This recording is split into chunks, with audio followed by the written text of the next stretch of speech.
Hello ladies and gentlemen, another day, another adlaw.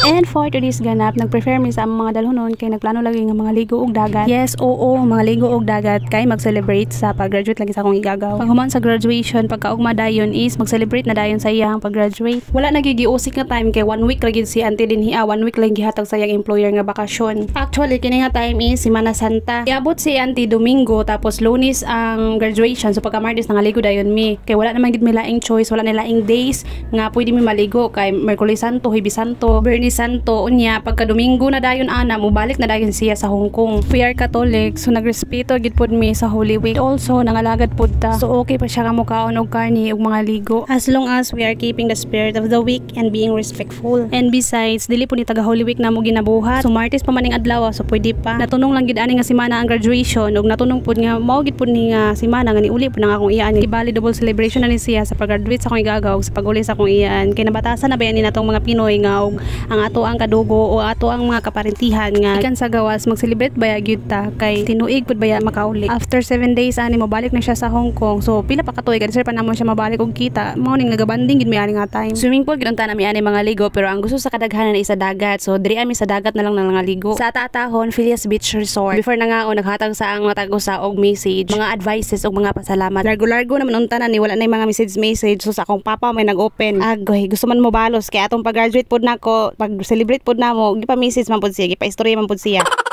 Sa amo mangyong pamilya basta na mga ingon ani magtuklod-tuklod na kinsay una mo istorya kay ang uban dili ka kaya kay wa pa ka istorya gahilak na. So kailangan gid sila mo istorya kay dili man mga og dili maka-istorya ni. Sumauto nga giunhan gid sa iyang lula nga side sa iyang papa tapos nagsundan din sa iyang mama. So ang istorya ani is ang iyang lula, iyang mama, tapos ako ang mama nga which is iyang iyaan, tapos iyang papa niya ako apong lula nga side pud sa ako ang mama. O di ba naglibog mo kamo na lang say adjust. Agoy, pinahirapan pas ka lisod yarn. Agoy, dali ala gina ninyong istorya dira kay nagugutom na niyang binuhi ko sa akong tiyan ba. Agoy. Naiibog lang gid ni akong mga binuhi dinhi ang kay tagsara gid makakaon og lechon kung walay mo graduate na wa joy makaon lechon. Agoy, kamahal man gud. Diri nga Sergey is dili gini siya pagwapahay pag unsaon nimo pagstorya. Kung gwapa ba ka tan-awon, papangitain dinhi. Tan-awon nato kinsay pangit ug naong maghilak. Uy, grabe naman yorn. Ay bakit man nag-iyak ng baby na yan? Uy, na may litson man yan na malaki. Actually, gigutom na gid ni siya unya kay paistoryahon pa man mao tong naghilak siya. Huy.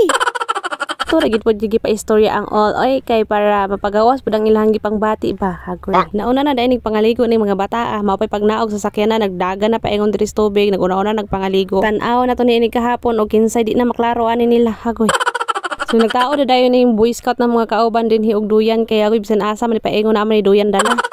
Kami ani hapon namin nangaligo kay lagi init kaayo. Just ko mapagod man sad ta, masayang man pud atong porselana nga ginusnos ani ug painit-init rata. Hagoy.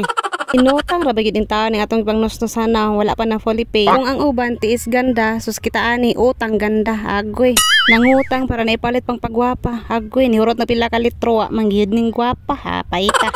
Pero okay ra gid na, ang importante lang gid ana nga atong bangag sa ilong na apa, naginhawa pa. So maora to no, kamo sa dinha pangaligo sad mo og dagat pagbanding sad mo kauban ang inyong pamilya. Bahala magdala lang og saging og kamuti tapos ginamos. Okay na kayo na siya. Uy basta nagkabanding mo. So diri alang ko kutob karon. Goodbye everyone. Hangtod sunod. Mwah.